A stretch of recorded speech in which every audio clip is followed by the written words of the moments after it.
Hi, and welcome back to another weekly training tips with me, Pat Quinn, co-owner and head trainer here at Champs Doghouse. Thank you so much to our friends over at Mount Laurel Animal Hospital, as well as JoJo's Place, for seeing the importance in puppy training and the holistic approach to caring for your dog. So today I'm going to talk about the importance of training your dog as a puppy. A lot of times I get calls from people whose dogs are of an adolescent age or even 1 year, 2 years old, and they say, Pat, my puppy's out of control. I say, how old's your puppy? 10 weeks, 12 weeks? They say, no, 2 years. And I think a lot of people don't understand that dogs develop a lot quicker. Obviously they have a shorter lifespan, and so they go into adolescence and adulthood much quicker than what humans do. And so at about age 6 months, at least from my perspective, a dog is entering adolescence, or is pretty much already there. And then at age 9 months to 1 year, again, more from a training standpoint, a dog is more or less in adulthood from a behavioral standpoint. What I coach my clients to do, and my life's mission, is to work with dogs at a very, very young age.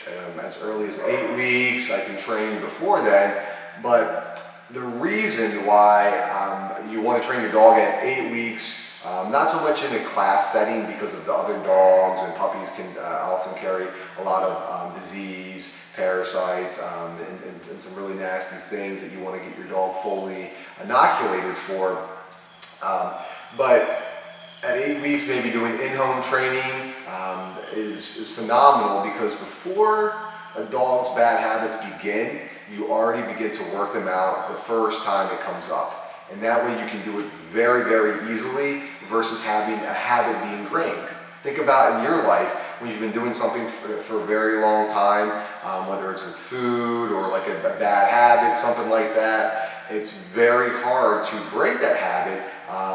But if the first time you go to do something and you immediately stop thereafter, so much easier to walk away from that first cigarette versus the 1,000th pack. So that allows training to be much more go-based, where we can play games and then sort of work on those behavioral concerns while we're doing the obedience training that's more based around play, versus having to have a more punitive based. Even though my system isn't very punitive based, there's a room and a time and a place to tell a dog no, but I'd much rather tell a dog go.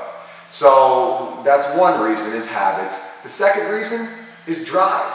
Your dog comes out of the womb ready to party, with natural drives to do things that, if not taken advantage of, will annoy you. Tugging on the bottom of your pant leg, jumping on if you're a female, jumping on your hair as you're trying to pet the dog, and a lot of other things that they want to party. So you can't change that. What we can do is embrace it and use that while they have all that natural drive. So let's capitalize on their wanting to nip and pull and do tug. We can do fetch combined with that, and then do some other games as part of a training system for a little puppy. And then the third reason I alluded to when we first started this segment is its brain development.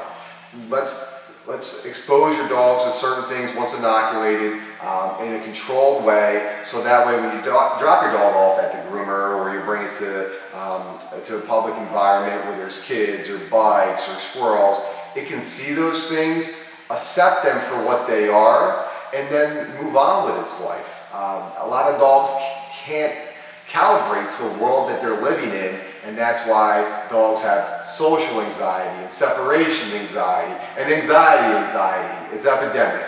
So with that said, at 8 weeks, give us a call, give another puppy trainer a call, and start to work your dog at a very young age.